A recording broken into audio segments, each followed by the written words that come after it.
He has a dysphoric bunny. Yeah. Good morning! Morning, Tentacle Quill. Yes, back to another wonderful Thursday. Yeah, you'll be at London Book Fair, London yes. Book Fair. Yes, I will be. When this goes up. Yep. Speaking to some people. But Hopefully.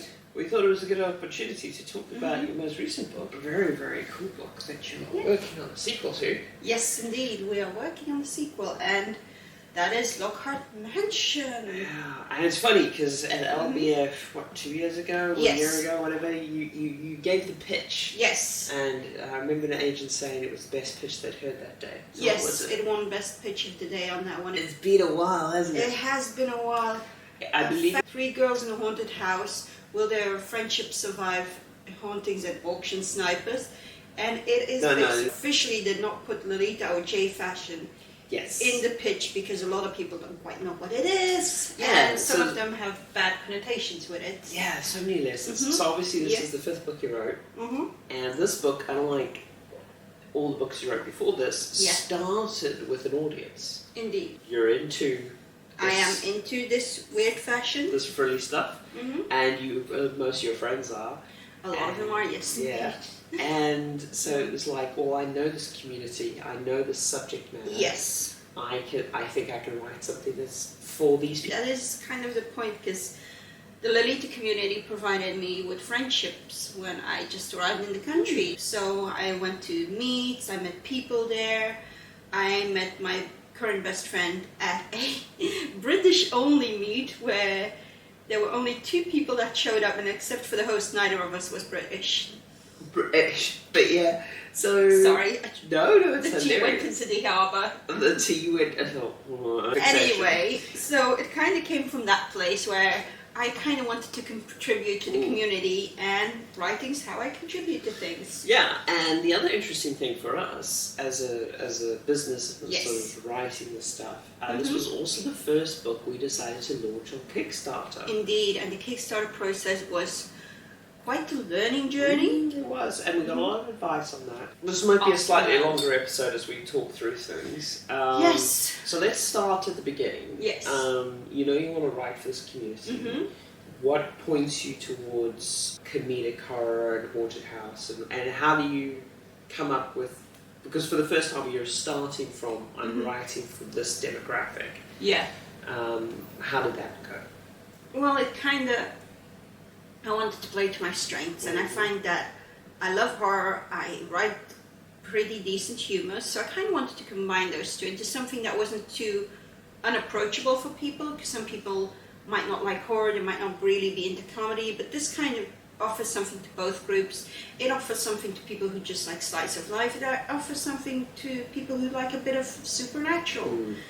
I did not want it to be purely about Lolita, because there's a lot of books like that which talk about purely being Lolita. Well, it was a thing for us. I remember we discussed that part of it because, spoiler alert, we're both queer, but we always talked about how we disliked that so much of queer media, if you removed the queer part of it, had no appeal. Indeed. And so, like, while Lolita was core to the identity of the book, you wanted it to stand without Lolita. Like, if someone was not into the fact, it was still a good read. Indeed, that's what we were aiming for. So there's a lot of footnotes to explain things for people who don't quite know things. That was so basically I had to go through things, and unfortunately I have acquired so much Lolita knowledge through being married to Lolita, but I was like still able to find the words and go, okay, love katsu, this brand, and go through, and we had something like 20, 30 footnotes throughout the book. Yes, very much. And the footnotes themselves were fun for you to write. Yeah, I wrote a few humorous ones. For example, Sakumias, when you think about it, these little things, they're pretty ridiculous. They're these... Useless handbags? They're useless handbags, which are basically bears trying to be bunnies. Well, this one not so much. He's a panda. Yeah, this one here is a bear bunny. He has a dysphoric bunny, basically. So we said about writing this thing. Did you immediately start off with the 3 characters? I did, because I kind of felt like I liked the idea of them all being in a haunted house. So the idea of living with other Lolitas and having that banter, having that interaction, having that moment where you're unpacking someone's hoop skirt and it just bloops in your face, that kind of thing. Because if we go back to the first draft of your first book, The First Was Pride, one of the biggest problems is coming from the writing background you had. You wrote so many POVs and you jumped around a lot. Indeed. Whereas this book, from the get-go, you set out with, I'm going to have 3 POVs and the book's going to be sliced into thirds. Yes, indeed. And one of those POVs was American, yes, which was an editing nightmare. That was an editing nightmare. We had to remove all the U's. Yeah. Well, not only that, but we were writing an American who'd moved into the UK, so there were a lot of jokes about drinking tea, but I also have some experience being a foreign Lolita in a new country, so... No, I mean, it's somewhat self-insertion on that, in, like, a weird way of, like, experiences. Yeah, of course. But then, so I want to also just talk more about the business side. Yes, the business side. This was a thing. So we'd done this, as I said, 5th book. So we had done this process many times. We were very comfortable with our sort of procedure. Indeed. But then we decided, hey, instead of launching this book at a convention or pushing it physical sales initially, what about if we do a Kickstarter? Yes, because we had the first draft of this book ready, and then we were like, we were talking about the Kickstarter before the first draft was finished. Oh, yes. Because, like, we just knew that there was an online presence for this community. Yes, definitely. It was a big part of the sort of strategy from day one, so to speak, with this book. But then another thing that happened is we started seeking advice from... Yes. So I know a lot of people who've done video games through Kickstarter, but we also have a lot of friends who've done comic books through Kickstarter. Yes. And comic books was a lot closer because... So many times when you back something on Kickstarter, you don't know if it's going to happen. Of course, yeah. But when you're backing a book or a comic book that is finished effectively, like just needs its editing and, you know, it's not so much a risky thing because what we're really asking for is money for that first production run.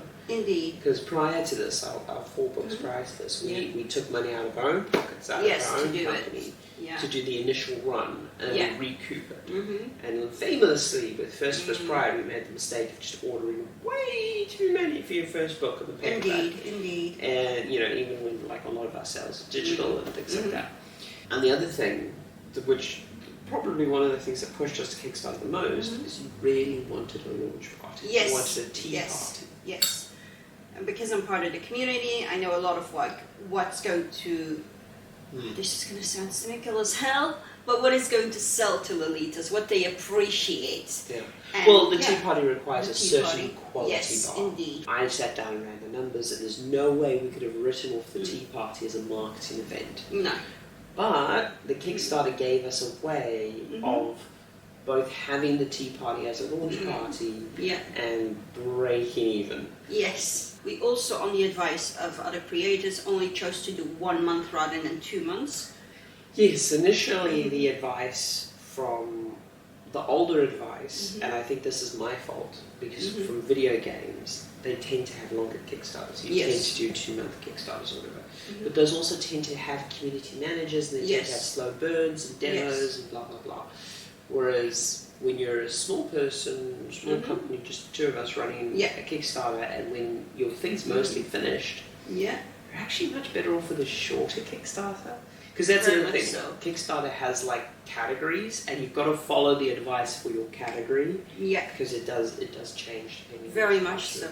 And also, it was a lot of energy to keep the hype going, to post every day about it, to find something to post about. Yeah, that was a journey. That was the hardest thing. So is there any other pre-Kickstarter stuff we need to talk about before Kickstarter started? No, we made sure that we had a draft before we started the Kickstarter, and then we kind of just had to think about stuff like what is in our tiers and that kind of thing. So the first thing we did is we sort of made some promo material for the Kickstarter. So we did some postcards that we could hand out at physical events and let people know the Kickstarter's coming. Yeah, exactly. Looking back on it, we should have started that sooner. Yeah. And in that note, by the way, the Kickstarter for Lockhart Mansion 2 will be coming soon. Yay! We'll have a link-a-doodle down in the diddly-doo, the description box for that. Yes. But yeah, so Lockhart Mansion 2, Kickstarter, got to announce that. But we didn't start talking about it early enough. Lockhart Mansion 1, we didn't. No. And then running in, we knew tiers, the different sort of, do you want the digital, do you want the paperback, do you want to just sort of show your support by throwing us a quid, or do you want to come to the tea party? Yes. But then we also, and the tea party was like our highest. That was the highest tier. That was like, We also had a few cute add-ons like physical merch. And also we had cute add-ons like, which was get yourself written into the book in a Lolita outfit of your choosing. Yeah, so we had limited to 5 spaces on that. Yes. And the whole shtick was that because the book has Lolita meets in it, yes, indeed, we can reference you as a character in a world without breaking the plot. Indeed. Very much like a light cameo. Yes, indeed. And that was a lot of fun to write because I had some really good friends who searched for the cameo, and it's like, yay! Yeah. It's really good to put in there, and then we had some people who couldn't come to the tea party who instead of backing the tea party level went for the cameo because they were foreign Lolitas and things like that. Yeah, and even 1 or 2 who weren't Lolitas who got the cameo pack, so it was a lot of like talking to them, and then for some people they had a very good idea of what they wanted to be featured in, what exact dress, what exact hairstyle, everything. And some didn't, and then I got to go, okay, I will give you this code, and that's a lot of fun. Yeah, and it was very important that in that add-on we also said we had the right to refuse and the right to... indeed. Because we didn't want to compromise the book with the add-on, but we did want to make sure that people got what they paid. So, we go into this, and the first thing for the Kickstarter is we're going to make a video. Yes. And that was lessons learned. We made a good video, I think. I think the graveyard shoot went really well. The graveyard shoot went amazing. Looking back on it, I think it was a little long. I would have left the details of the tiers out of the video. Now looking back on it, I think the details of the tier can go into the page Kickstarter itself. But and then we went about, as you sort of went about finishing the book, I went about getting merch together. Yes, we had a lot of cool merch. So we exclusively hired people from the community. Because again, this whole thing was a Lolita community project. Indeed, yes. So we hired some artists. We hired some artists who either Lolitas themselves had been Lolitas or were very close to the J-fashion community. Yeah, so it was like Lou, who we conned with a bunch. Yes, and she's really into J-fashion. Yeah, did a lot of Laura, who got you into Lolita. Who sold me my first dress. Yeah. This is all her fault. All her fault. All her fault. Who goes by Pink Apple Jam. Pink Apple Jam, yes. And then we had some... Yes, then we had some physical rings made by Irma, because she has a small business making jewelry. Physical merch. It's more of a hobby for her. But she still took it on for us, which is... And then we had this lovely tote bag, which I'm still very happy with. Oh God, yes. We still use it all the time ourselves. We are big, tote fans. Yes. And it was important for us, we wanted it to be low-key, something that people would use a lot. And that if someone saw it at a meet... Yes, that would be amazing. That was our low-key goal of exactly. It being a thing. Yes, indeed. Because Lolita also has a bit of... Some people can be weird about it. So we didn't put explicitly Lolita art on it. So we just kept the very simple cover image. Simplest design we could come up with that had no crass commercialism. That was the other thing. Is normally when you do a book cover design... You've got to think about Amazon, you've got to think about Peel, you've got to think about on the shelf, whatever. But when we did the hardcover for the Kickstarter, the nice thing about this is, A, we knew exactly how many to print because it was from the Kickstarter. Indeed. Which eliminates a lot of our risk. We only have 3 of these left now. Well, we don't have any of these left. Very limited. They basically ran for the length of the Kickstarter, and we printed how many we needed, plus I think 4. Yes. And it was nice because we could, not only could we print something very high quality, which was nice, and we made a mistake on this with deadlines, which I'll talk about later, but we also could get this lovely embossing and this sort of red letter bookmark, and we could number them all, and it was just it feels nice. It does feel amazing.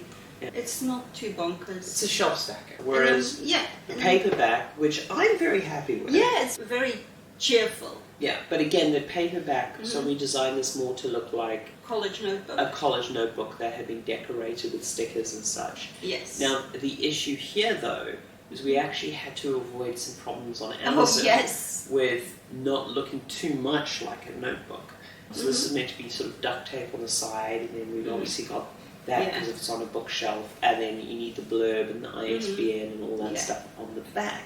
So this is more commercial design. Yes. And if you want to buy it now, this is the version you can buy now. Indeed. But yeah, with the hardcovers, yes, because we had some late delivery issues. Of course, we had to go with a London-based printer that upped our costs slightly more than we wanted. A little bit, yeah. Ate into our profit margin quite badly there. Yes. Also, with the actual running of the campaign, it's just a lot of work. It really was. There was a lot to keep track of. But it was also so lovely to see the enthusiasm for the book before it goes out. Because so often we have sent the book to the printers and we've got some advanced readers and stuff, but we don't know if it's going to exactly.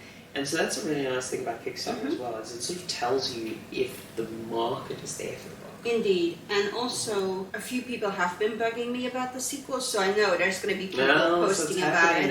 It's happening now. We know our audience, we know the people who've Kickstarted supported us before, and because we have a successful campaign, it's more likely that other people are going to join this time around if they haven't the last time. Well, yeah, we've been very bad about sort of building our online presence. Indeed, it's something we need to be better at. I mean, hey, we're doing Tentacle Yes, Girl, indeed. and we're doing another Kickstarter. And you told me 2 years ago I'd be doing a video podcast. I would have had... But like one of the things we did for the final days of the Kickstarters, we did a 24-hour live stream. Oh, that was a lot of fun. It was so much fun. It was. So we watched some old horror movies. Yes. We painted your skates. Yes. I did crochet for a few hours while you rested. Well, yeah, because we had to trade off at one point because I needed to sleep during the day for a bit because I was going to do the midnight shift. Yes. It was a thing. It really was a thing, and we had a lot of fun. We had some Q&A stuff going on, which was really cool. Whew, And then I think the thing that probably made me the happiest of the whole process, other than the physical hardback, is we did the launch tea party. Yeah, I really loved that. That was the one thing I really wanted for this book, to have like a launch tea party. Yeah. Because I know Lolitas, we love our tea parties, and this was a really good venue for it. It was really nice. We had a nice London venue that looked good. It gave us enough space because there were quite a lot of people there. Yeah, and we took the full time. Basically, People seemed to really have a good time. They did, and people made like vlogs about it, they wrote a review, and that's the kind of thing that's really organic, but that really, really helps you. If people are doing this on their own without being asked for it, that's so amazing. Well, it also shows genuine enthusiasm. Exactly. You know, it was really good to see that, and it was really funny to me as sort of the wife and the non-Alita sort of producer in the corner going, yes, very good, very good, very good. Yes, more scones. More scones. No. And that's also where I did one of my very first readings. And it was your first. Yeah. It was your very first like actual proper reading. Yeah. Which took you a while because you were always like worried about. I really was not. Yeah. But then not long after that you hoofed up to Scotland to do a reading. That was just bonkers. I took an overnight bus to Scotland for a Lolita event, played tourist for a few hours, went to lunch with the organisers. We had the event. I did my reading there. It was a really cool Halloween themed event. Scottish Con, by the way, sweetest people you will ever meet. Fantastic people. Oh. Did shots with the organisers until about 11, and then had to run in full petticoat and holy lantern to catch the last bus home. Yeah, so that was an adventure. That was an adventure, and I'm so glad that you're like getting the confidence to do those readings and stuff now. Yes, that was really nice to be invited that way, to be asked to come and do a reading. But it was nice because you're writing for the Com, and as I say, the Com also gave you a safe space in which to do the reading. Yes. Both times, because like if you were just at a Waterstones or in a bookstore doing a reading, you don't know who you're reading to, and so it's a lot more intimidating. Yeah. Whereas like, hey, these frilly bitches want to hear me talk about my frilly book. So yes, indeed. it's a lot more approachable. Yes, and it's been well received. Like, there's been people writing about Lolitas. I mean, Novala Takamoto did it, and he was also close to the Lolita community. But yeah, I'm just really happy that the community loves this and that they've been asking me about a sequel. The sequel is coming out. Yes, it is, the first draft is finished. Indeed. And we're in the process of editing and getting the Kickstarter together. I was literally editing it until 10 minutes before this. That's been a slow burn. It probably yes. would have happened sooner, but with the writing masters yes. and yes. other stuff, we delayed it. Mm-hmm. But yeah, no, it's been cooking. It has been cooking. We just didn't want to talk about it till it was more of a thing. Yeah, I had a bit of a push about it because just before Christmas I decided I just wanted to finish the manuscript, have the first draft finished. I don't even know why I was really so insistent on that. And well, you need deadlines. You need deadlines. And like I texted a group chat with you and my really best friend Bettina, going like, hey, I'm gonna finish this in 3 days. Hey, I'm gonna finish this in 3 days. And we were like, okay, talk you off the ledge. Let's set a realistic timeline. How about here? Let's aim for New Year's Day, because if you finish it by New Year's Day, that gives you like 10 days, and that's reasonable because you've got to do this. Yeah. And you're like, meh. And then like we and Bettina are like, okay, so yeah, she's got some time. It's got to be a push. We can support her through this period. Like 2-3 days later, you're like, finished it. Like. I wrote like 5,000 words a day in that. That was amazing. I love that. Oh, I will say, having read through this first draft, it was the most easy to read first draft since your First Pride first draft. It's much better than the First Pride first draft, and you can really see how you evolved it as a writer. But it was just very easy to read. Is the easiest way to express it. My favorite feedback that I got from you there, and that makes my inner Philly gremlin very happy, that I had scarily well improved. And I was like, Scarily well improved, yeah. So the girls are back. The girls are back, and they're going on more adventures. Yeah. And it's a little bit of a different adventure this time. I mean, we'll talk about that in a future thing. Well, you're not getting more than that. I'm shutting her up.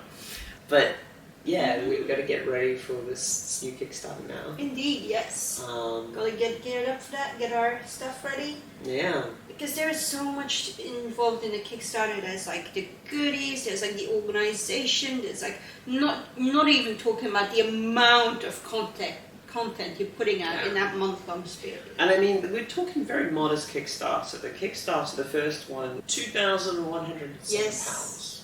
And I'll be honest with you, of that initial Kickstarter, we made almost no profit.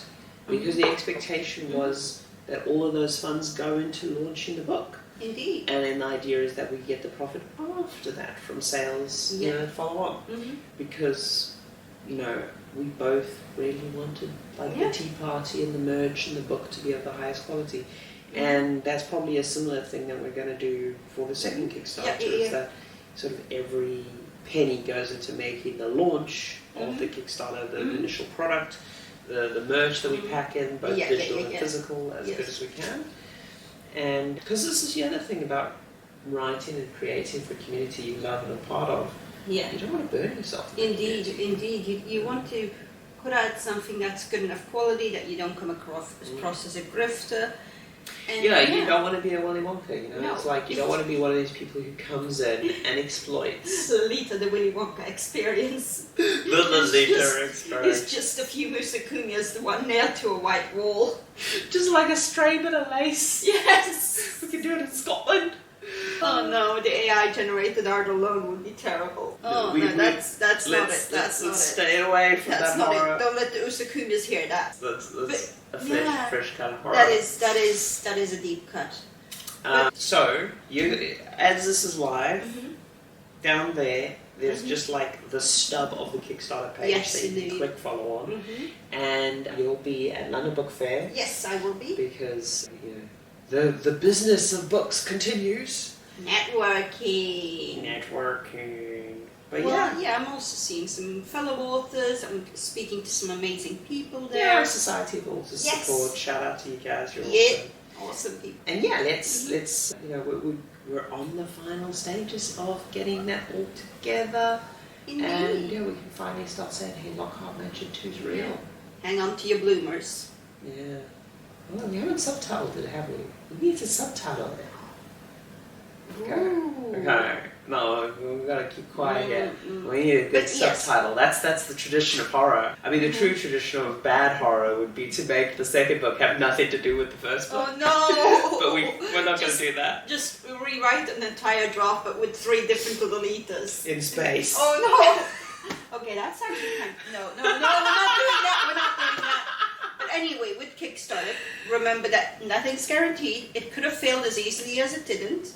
I mean, to be fair, the risk on launching a book Kickstarter, like, short of us getting hit by a bus, it's going to happen. Indeed. Because, as I said, the book is done first draft. It's just editing and developmental editing and getting bits in and running to printers. So it's not like back in a video game in pre-production or something like back in a comic that hasn't been drawn. Yeah.